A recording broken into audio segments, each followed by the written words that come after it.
Hello and welcome to Take 5 with the Regional Chamber. I'm Kim Calvert. Kravitz Deli in Liberty is preparing for a very special celebration. The founder of the deli, Rose Kravitz, would have turned 100 this year, and her son Jack wants to make sure everyone knows the legacy she left behind. Talia Hagler tells us about the woman who was one of the first in the valley to own her own business. At just 23 years old, Rose Kravitz did something not many other women were doing in 1939. She opened her own business, giving herself a shot at the American dream. It was a very scary thing at 23 years of age to open your own business. Now in her case, she really didn't have a choice. She had a husband who was sick.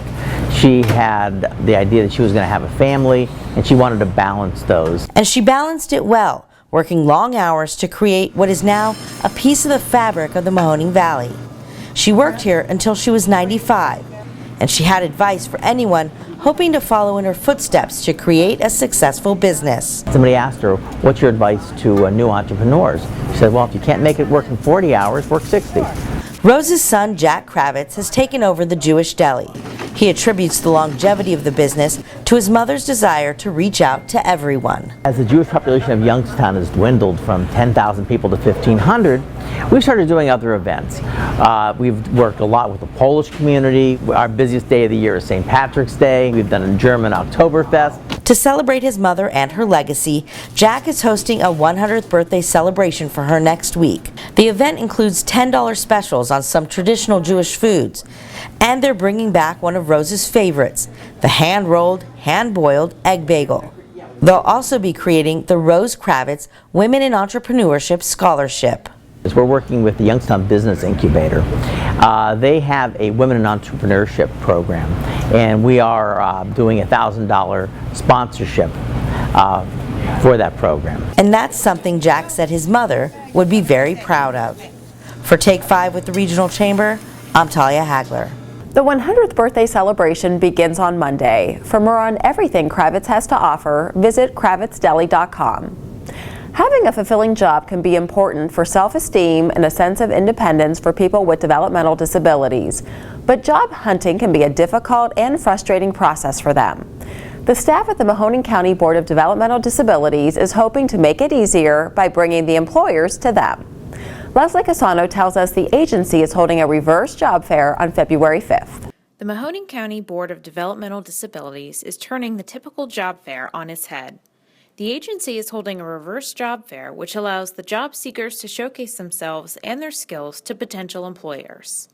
In the reverse job fair, the qualified candidates set up their booths, and the employers get the opportunity to go around and talk to them.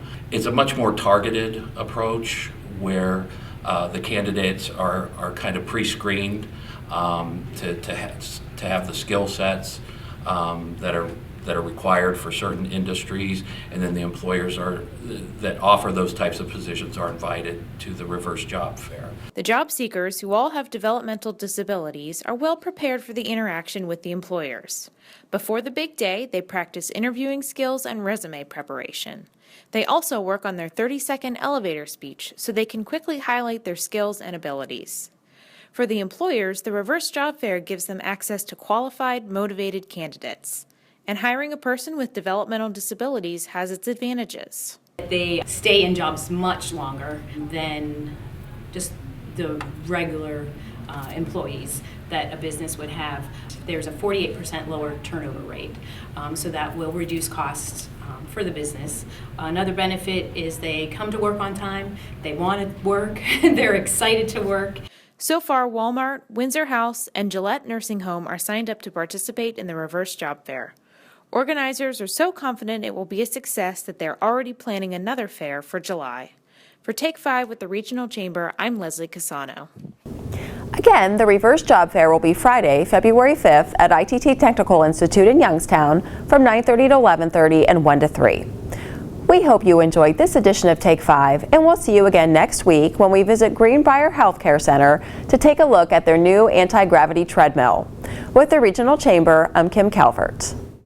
Take 5 with the Regional Chamber is produced by Mahoning Valley Productions, where we tell your stories.